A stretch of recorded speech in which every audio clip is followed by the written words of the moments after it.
गुरुर्ब्रह्मा गुरुर्विष्णू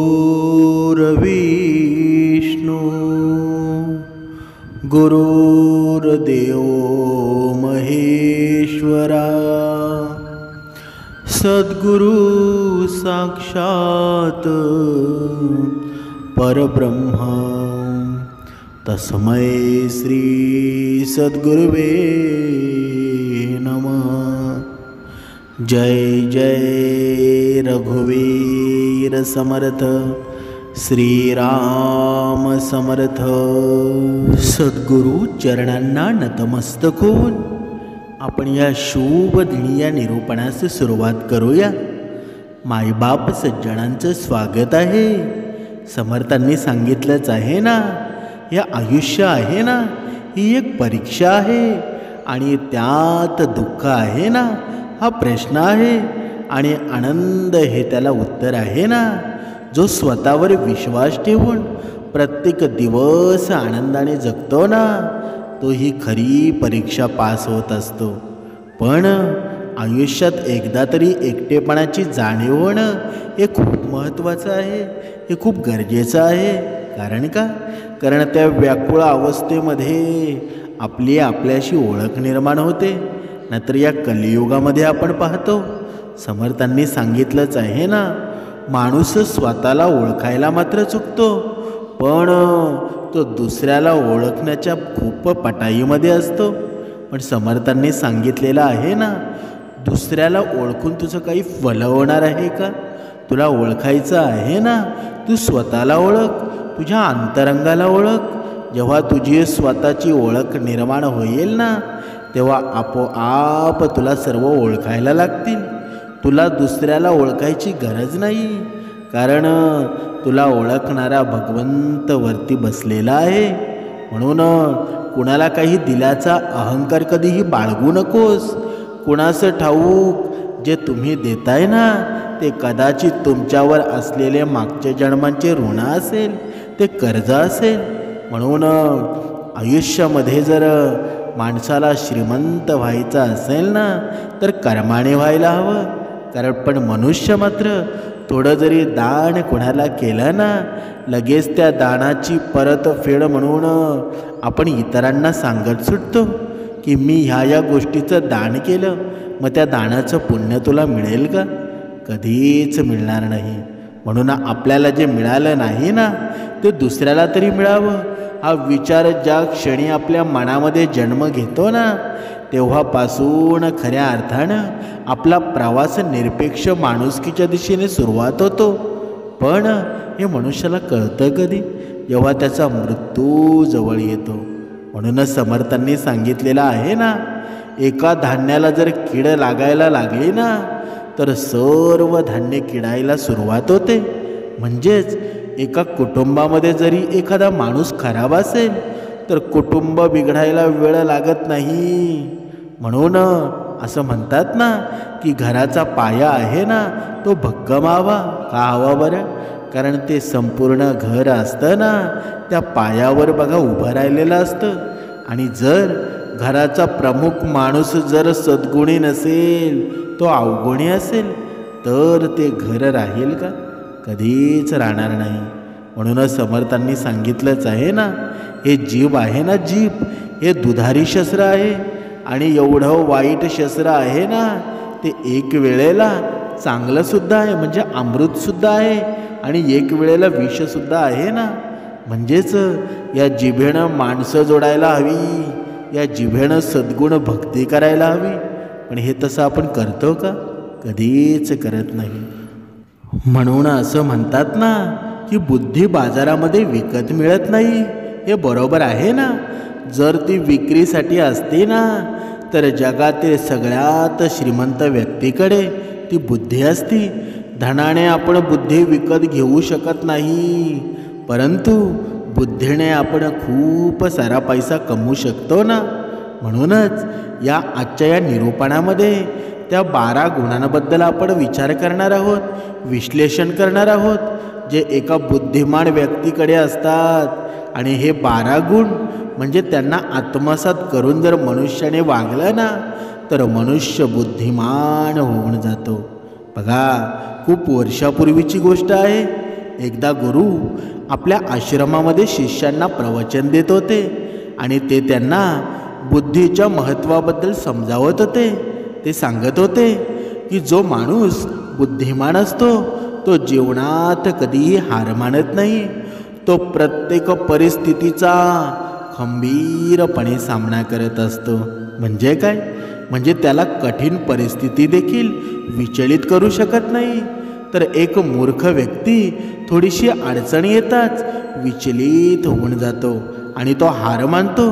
म्हणजे मूर्ख व्यक्तीला हे जग अजून मूर्ख बनवतं आणि त्याचा खूप फायदा घेतं. तर बुद्धिमान व्यक्ती कोणत्याही फसवणुकीमध्ये येत नाही. लोक त्यांचा सहज फायदा घेऊ शकत नाही.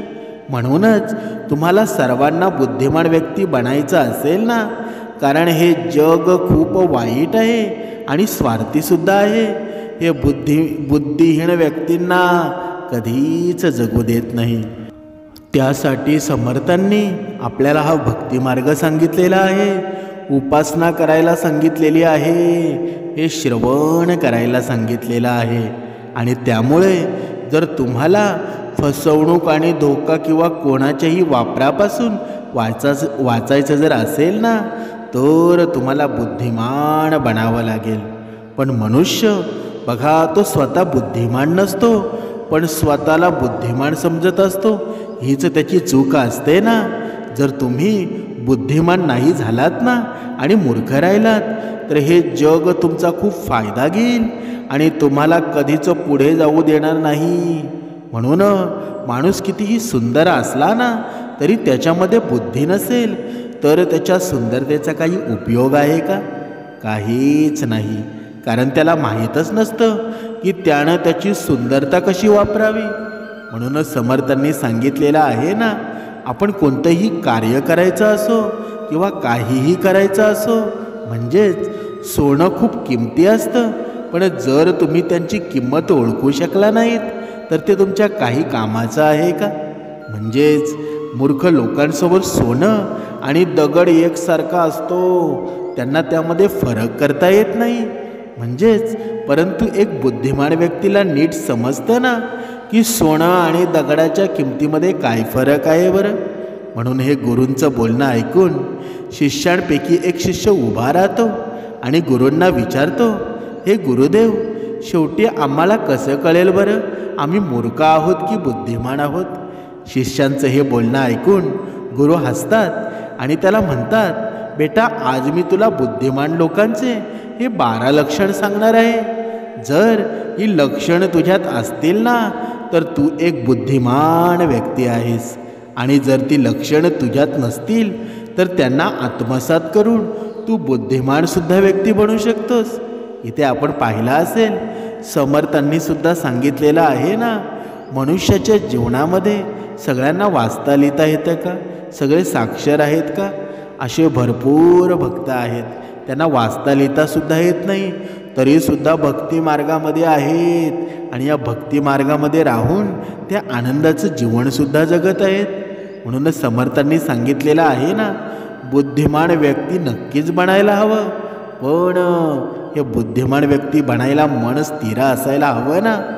जर शिक्षण असून जर त्याचं मन स्थिर नसेल तर तो बुद्धिमानामध्ये गणला जाईल का? कधीच गणला जाणार नाही.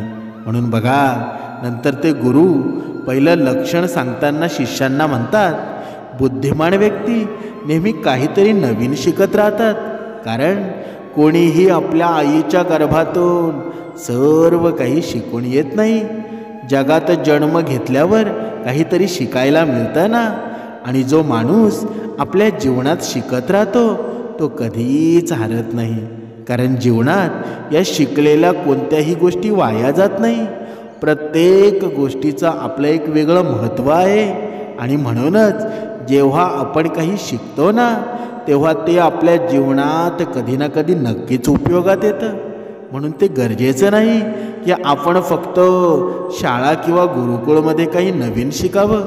आपण कोणाकडून काहीतरी शिकू शकतो. आपल्याला एका भिकाऱ्याकडून सुद्धा खूप काही शिकायला मिळतं. आणि आपल्याला यशस्वी लोकांकडून सुद्धा खूप काही शिकायला मिळत असतं. म्हणजे प्रत्येक गोष्ट आहे, प्रत्येक वस्तू आहे, प्रत्येक माणूस आपल्याला काहीतरी शिकवत असतो. आणि जर आपण या गोष्टी योग्य पद्धतीनं शिकल्या तर आपण जीवनामध्ये खूप प्रगती करू शकतो. जसे एखाद्या यशस्वी व्यक्तीकडून आपण हे शिकू शकतो की तो यशस्वी कसा झाला आहे, त्यानं कोणत्या पद्धती स्वीकारलेल्या आहेत. तसंच अपयशी व्यक्तीकडून आपण हे सुद्धा शिकू शकतो की तो अपयशी का झाला आहे आणि शेवटी त्यानं असं काय केलं ज्यामुळे त्याला यश मिळालं नाही. मग ते शिकून आपण त्या चुका करणार नाहीत. म्हणून समर्थांनी सांगितलंच आहे ना, मनुष्याने नेहमी आपल्या चुकांमधून, दुसऱ्यांच्या चुकांमधून म्हणजे इतरांच्या चुकांमधून शिकायला हवं, जेणेकरून आपली ती चूक होणार नाही. नंतर गुरु त्यांना दुसरं लक्षण सांगताना म्हणतात, बुद्धिमान लोक असतात ना, ते वेळेचा योग्य वापर करत असतात. ज्यानं वेळेचं योग्य महत्त्व ओळखलं ना, वेळेनुसार स्वतःला ढवळलं, त्यानं समजून घ्यावं की त्यानं आपल्या जीवनाच्या जगण्याचं तंत्र हे समजून घेतलेलं आहे. ही वेळ आहे ना, एक मूल्यवान धन आहे आणि वेळेचं महत्त्व आपल्याला जीवनामध्ये यशाच्या दिशेने घेऊन जात असतं. ही वेळ असते ना, एकदा निघून गेला ना तर परत कधीच येत नाही. या जगामध्ये वेळेपेक्षा मूल्यवान ना पैसा आहे ना शक्ती आहे. कारण जेव्हा वेळ आपला साथ देत नाही ना, तेव्हा या बाकीच्या गोष्टी आपल्याला काही उपयोगाच्या नसतात. म्हणून या जीवनामध्ये हे जीवन जगण्यासाठी जगात सर्वांना समान वेळ दिला गेला आहे, परंतु प्रत्येक व्यक्ती त्याचा योग्य वापर करू शकत नाही. म्हणजेच ही वेळ आपल्या जीवनाचा एक महत्त्वाचा भाग आहे आणि वेळेशिवाय तर जीवनाची कल्पनाही करता येत नाही. म्हणूनच जर वेळ थांबली ना तर या संपूर्ण प्रकृतीचं चक्र थांबेल. बुद्धिमान लोक या जगात वेगळं काम करत नाही, ते फक्त तेचं काम वेगळ्या पद्धतीने करतात. ते लोक आपल्या वेळेच्या प्रत्येक भागाचा उपयोग असतो तो महत्त्वाच्या कामांमध्ये करत असतात. म्हणजेच या जगात अपयशाचं कारण आहे योग्य वेळी योग्य काम करणं. जर तुम्हाला सुद्धा तुमच्या जीवनात काही बनायचं असेल ना, तर सर्वात आधी आपलं लक्ष ठरवा आणि वेळेचा सदुपयोग करून त्यानुसार काम करा. बघा तुमच्या जीवनामध्ये कशी ऊर्जा निर्माण होईल. हे वेळेचं महत्त्व संपूर्ण जगातील जीवजंतूंना आणि माणसाला एकच आहे. कारण वेळ हे एक असं साधन आहे ना, ज्याला आपण एकदा गमावलं ना तर कोणत्याही किमतीमध्ये पुन्हा मिळवू शकत नाही. म्हणूनच सर्वांनी वेळेचं महत्त्व ओळखावं. जोपर्यंत आपल्या शरीरामध्ये प्राण आहे ना, जोपर्यंत आपलं शरीर हलतं डुलतं आहे, तोपर्यंत मनुष्याने नक्कीच वेळीच या भक्तिमार्गामध्ये न्हावून जायला हवं. हा भक्तिमार्ग करायला हवा. जोपर्यंत या वैखरीमध्ये आपण आपलं बोलणं आहे तोपर्यंत भगवंताचं नामस्मरण करायला हवं. ज्यावेळी दात पडून जातील ना, त्यावेळी उठणं बसणं एक होईल, तेव्हा भगवंताची भक्ती करून काही फायदा आहे का? जोपर्यंत सर्व काही व्यवस्थित आहे ना, तेव्हा भगवंताची भक्ती करायला हवी. आणि ही केलेली भक्ती असते ना, ती कधी वाया जाणार आहे का? कधीच वाया जाणार नाही. म्हणून आपण सर्वजण जाणतो ही वेळ यशाची गुरुकिल्ली आहे. म्हणूनच आपल्या जीवनातील यश आहे ना, या गोष्टीवर अवलंबून आहे आपण आपल्या वेळेचा कसा वापर करतो. ही वेळ आहे ना, कोणाचे प्रतीक्षेशिवाय सतत आपल्या गतीने चालत आहे. मग तो राजा असो किंवा फकीर असो, वेळेनं कधीच कोणाची वाट पाहिली नाही.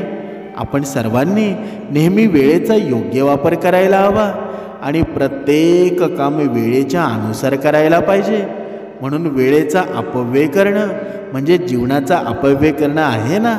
नंतर गुरु तिसरं लक्षण सांगताना म्हणतात की बुद्धिमान लोक एकटं राहणं पसंत करतात. म्हणजेच एकटं राहणं म्हणजे समाजापासून वेगळं राहणं का? अजिबात नाही. कारण त्यांना असं वाटत असतं की एकटे राहणं हे मूर्ख आणि नकारात्मक लोकांमध्ये राहण्यापेक्षा कधीही चांगलं आहे. म्हणजेच एकटं राहणं म्हणजे काय? म्हणजे माणसामध्ये राहून स्वतःचे विचार आत्मसात करणं, याला म्हणतात एकटं राहणं. म्हणजेच एकटं राहणाऱ्यामध्ये या वेगळ्याच प्रकारची विशेषता असते. प्रत्येक माणसामध्ये काही ना काही खासियत नक्कीच असते ना.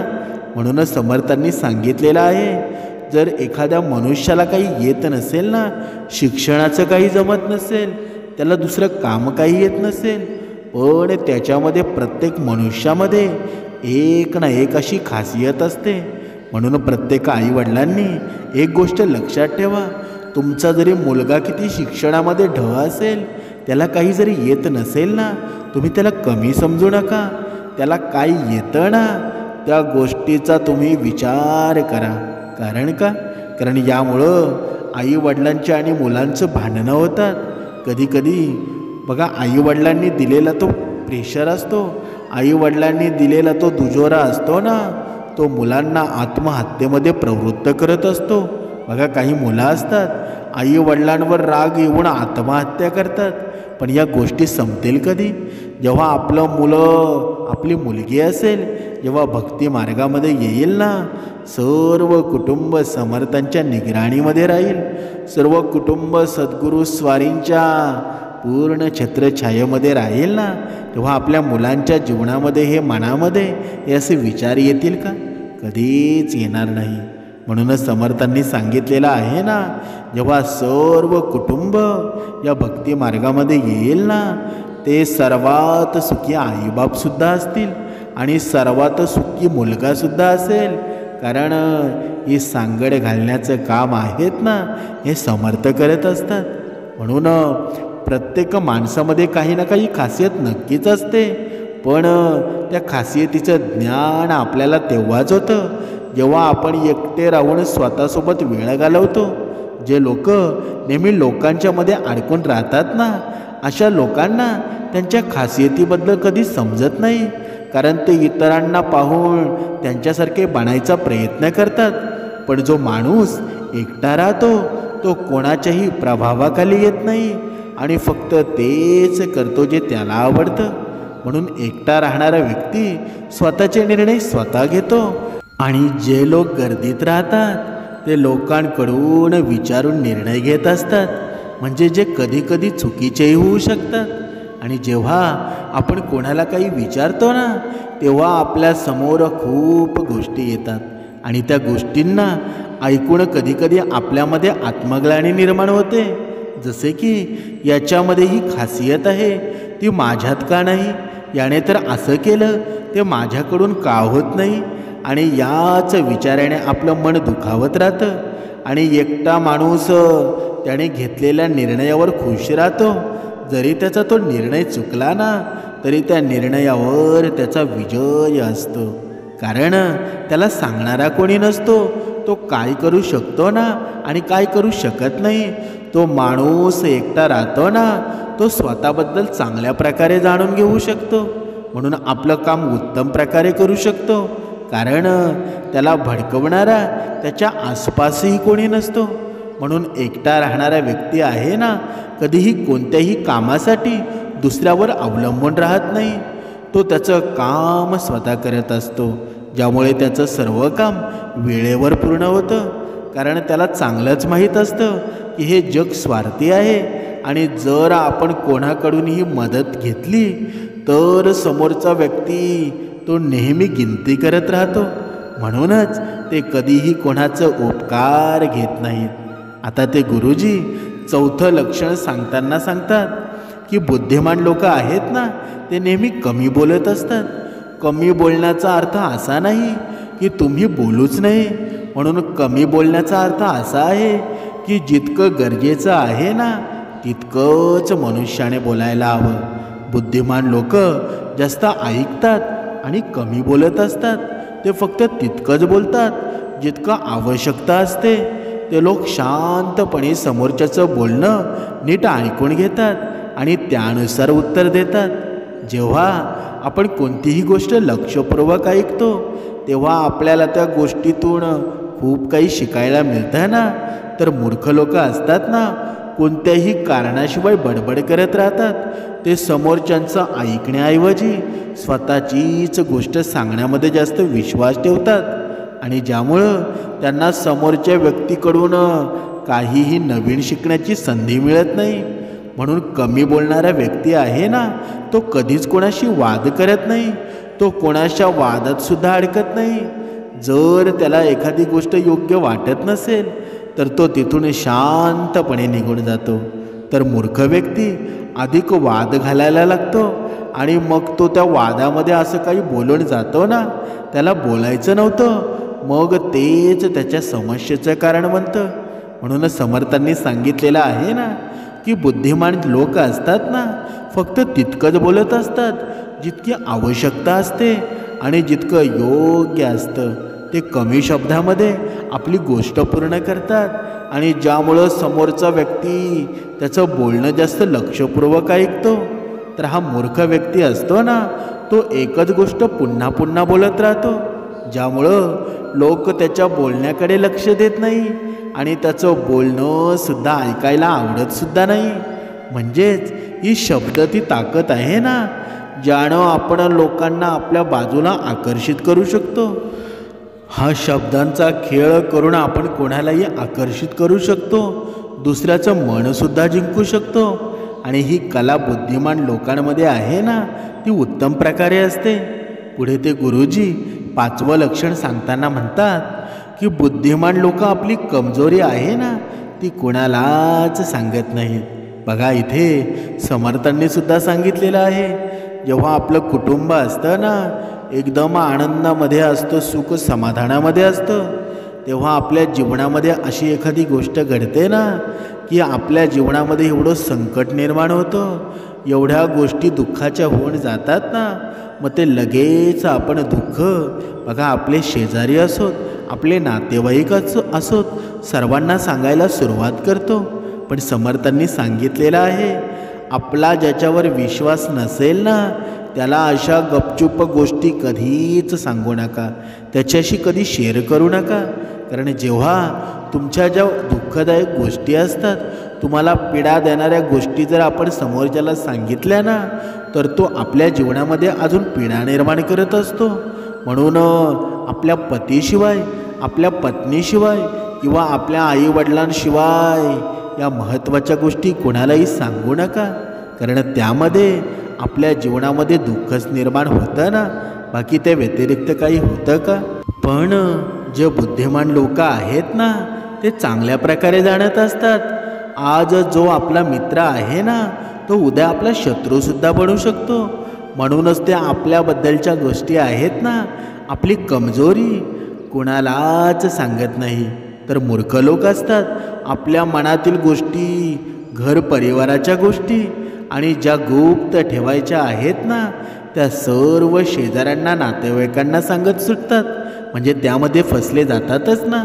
मग अशा वेळी दुसऱ्यांना दोष देत राहतात. परंतु इथे त्यांनीच या लोकांना संधी दिलेली आहे हे ते विसरून जातात. म्हणून बुद्धिमान व्यक्ती असतो ना, आपली कधीच कमजोरी आपल्या दुसऱ्यांसमोर उघड करत नाही. कारण त्यांना चांगलंच माहीत असतं की लोक कधीही आपल्या कमजोरीचा फायदा घेऊ शकतात. जे हे जग हे खूप स्वार्थी आहे, हे लोक एकमेकांच्या कमजोरीचा फायदा घेत राहतात. म्हणूनच लोक सोबत कमी देतात आणि फसवणूक जास्त करतात. असे फार कमी लोक असतात जे दुसऱ्यांची कमजोरी आणि मजबुरी त्याचा फायदा घेत नाहीत. म्हणून नंतर गुरु 6वं लक्षण सांगताना बघा पुढे म्हणतात की बुद्धिमान व्यक्ती आपलं एक लक्ष्य निश्चित करतात आणि ते सतत त्याच्यावर काम करत राहतात. तर मूर्ख लोक एकाच वेळी अगणित लक्ष्य निश्चित करत असतात. जसे की आपण म्हणत असतो की एका दगडावर पाय ठेवला ना, तर निश्चिंत तू व्यवस्थित राहशील.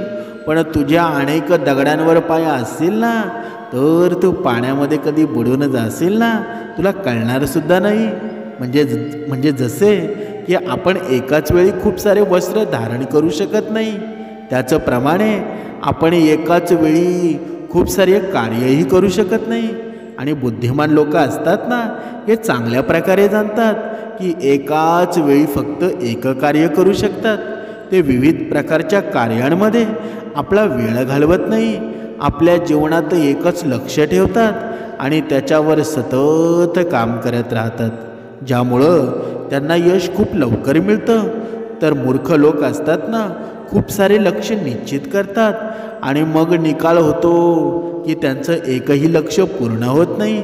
जेव्हा आपण एकाच वेळी खूप सारे लक्ष्यावर काम करतो तेव्हा आपला वेळ त्यामध्ये समानरित्या विभागला जातो, ज्यामुळं आपलं एकही काम पूर्ण होत नाही आणि मग आपण प्रत्येक कार्य अर्धवट सोडून देतो.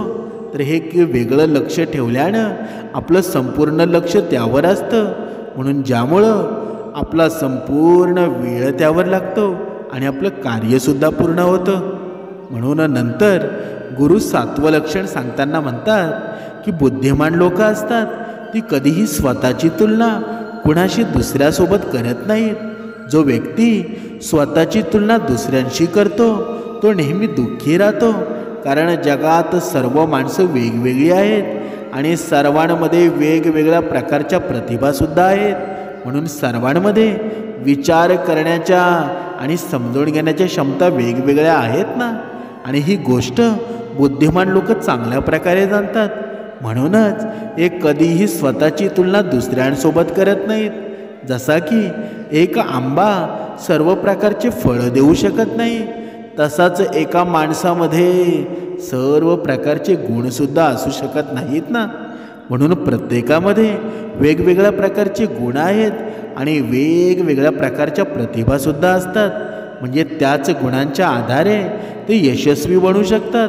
पण मूर्ख लोक असतात ना, स्वतःची तुलना दुसऱ्याशी करत राहतात की त्यांच्याकडे इतकं मोठं घर आहे, माझ्याकडे का नाही बरं, त्यानं हे केलं मी का करू शकत नाही बरं, त्याने व्यापारामध्ये इतकं मोठं यश मिळवलं पण जेव्हा मी व्यापार करतो ना तेव्हा मला तर फक्त नुकसानच होतं.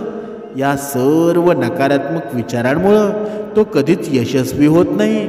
स्वतःची तुलना दुसऱ्याशी करत राहून तो दुःखी होत राहतो आणि स्वतःमधील गुण तो कधीच ओळखू शकत नाही की त्याच्यात कोणते गुण आहेत. तर बुद्धिमान व्यक्ती असतात ना, ते स्वतःची तुलना कधीही कोणाशीही करत नाही. तो दुसऱ्यांना पाहून दुःखी होत नाही, तर त्याच्याकडून शिकून पुढे जातो आणि स्वतःच्या प्रतिभेला ओळखून तो यशस्वीसुद्धा बनतो. आता पाहूया 8वं लक्षण.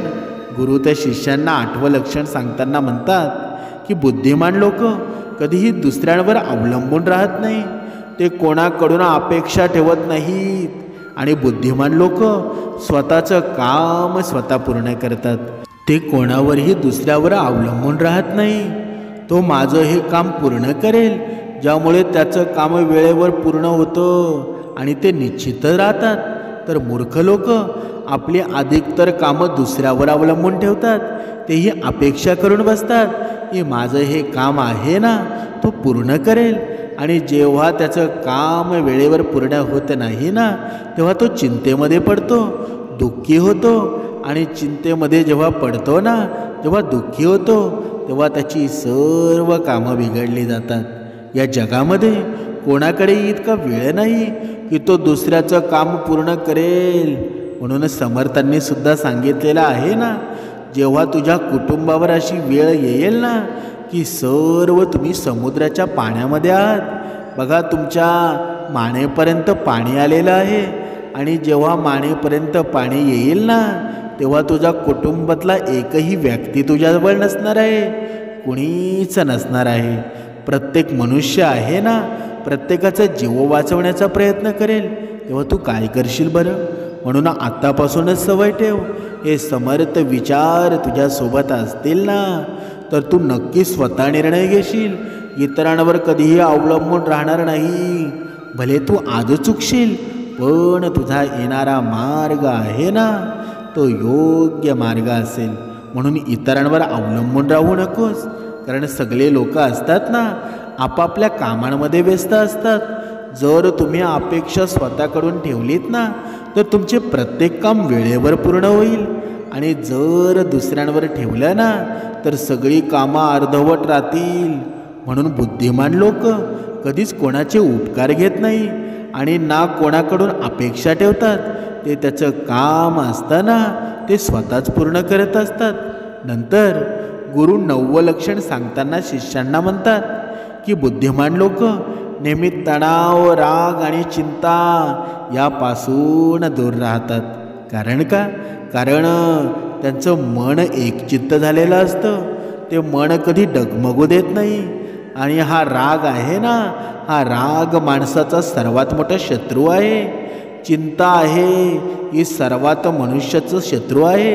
आणि हा रागात घेतलेला प्रत्येक निर्णय आहे ना तो चुकीचाच असतो ना. म्हणून रागात माणूस स्वतःमध्ये नसतो आणि तसाच चुकीचा निर्णय घेतो. आणि ज्याला पश्चाताप त्याला राग संपल्यावर होतो. म्हणूनच बुद्धिमान व्यक्ती नेहमी आपल्या रागावर नियंत्रण ठेवतात. तर मूर्ख लोक असतात ना, छोट्या छोट्या गोष्टींवर राग काढत असतात आणि त्यांच्या रागामुळं काही अशा चुका करतात ना ज्यांचा पश्चाताप त्यांना संपूर्ण आयुष्यभर होतो. आता बुद्धिमान व्यक्ती कधीही भूतकाळ किंवा भविष्याबद्दल तो विचार करत नाही.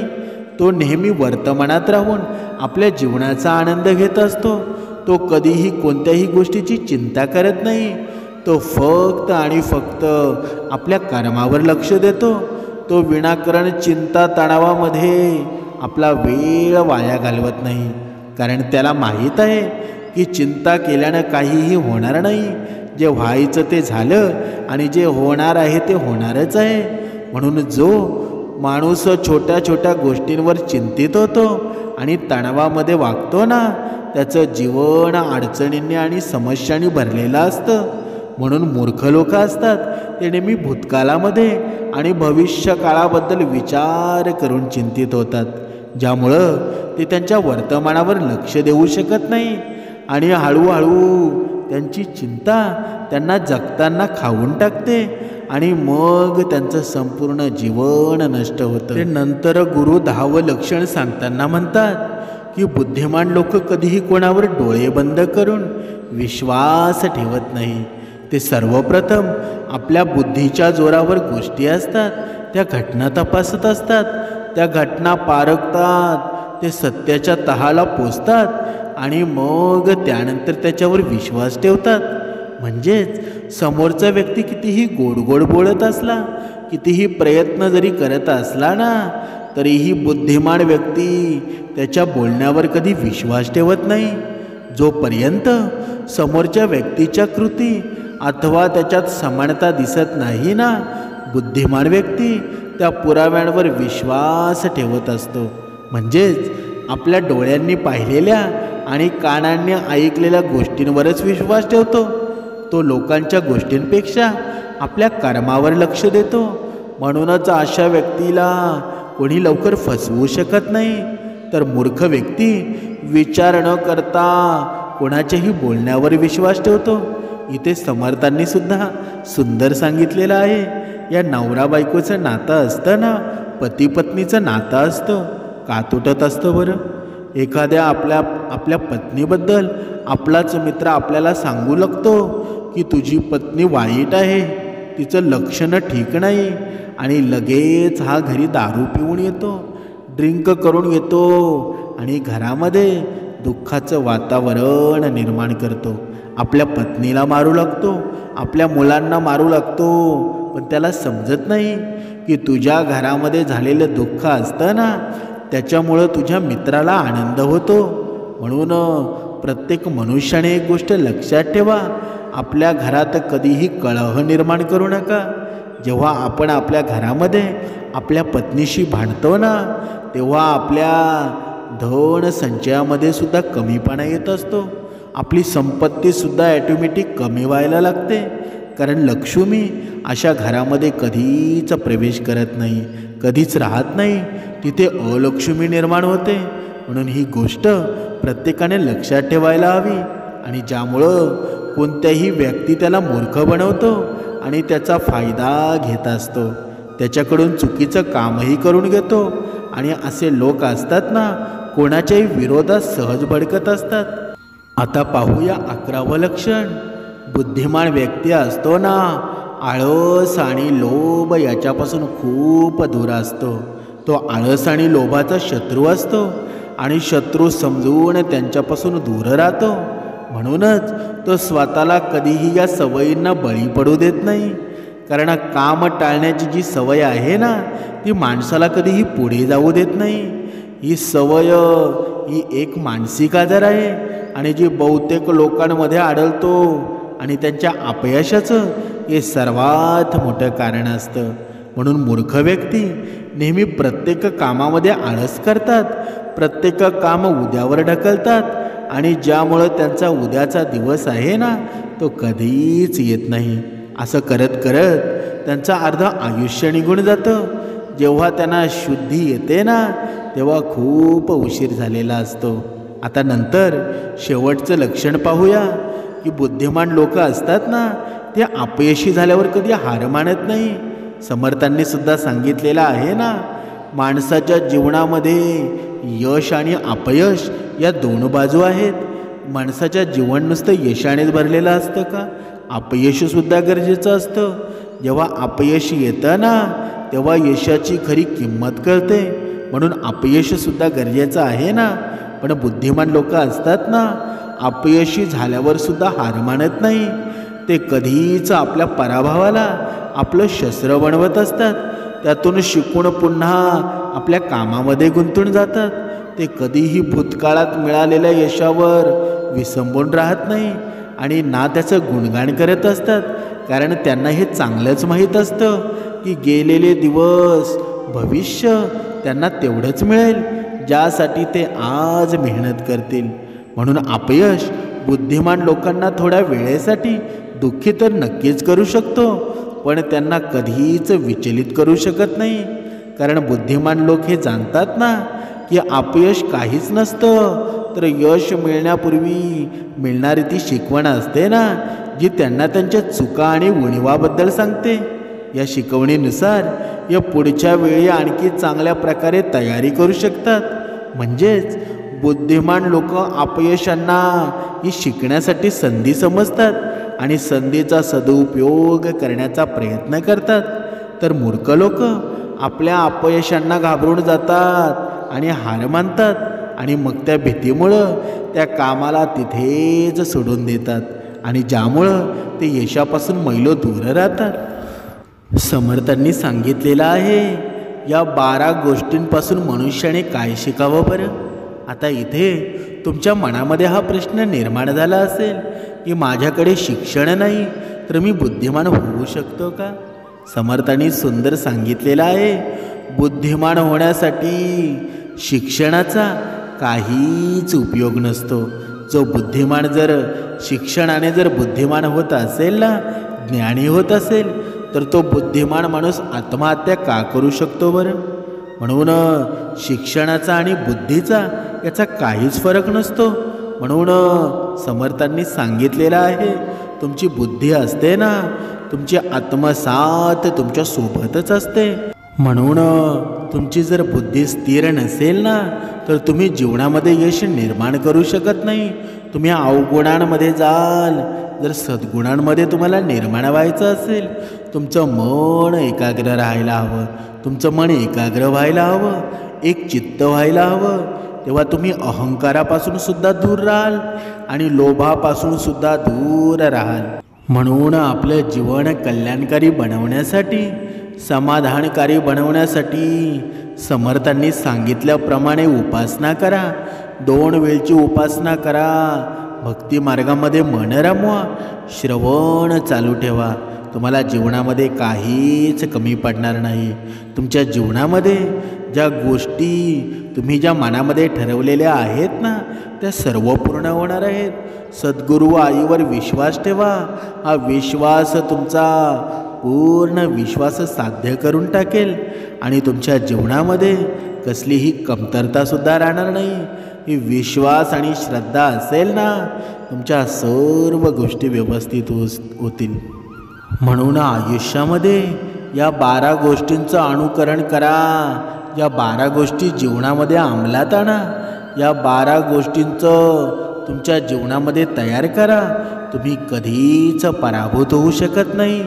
ज्याप्रमाणे भगवद्गीतेमध्ये श्रीकृष्ण स्वारींनी अर्जुनाला या 12 गोष्टी सांगितल्या ना, आणि याच 12 गोष्टींचं जर आपण या जीवनामध्ये आमूलाग्र बदल करण्यास सुरुवात केली ना, तर नक्कीच आपल्या जीवनामध्ये बदलसुद्धा घडेल आणि आपलं आयुष्यसुद्धा सुंदर बनेल.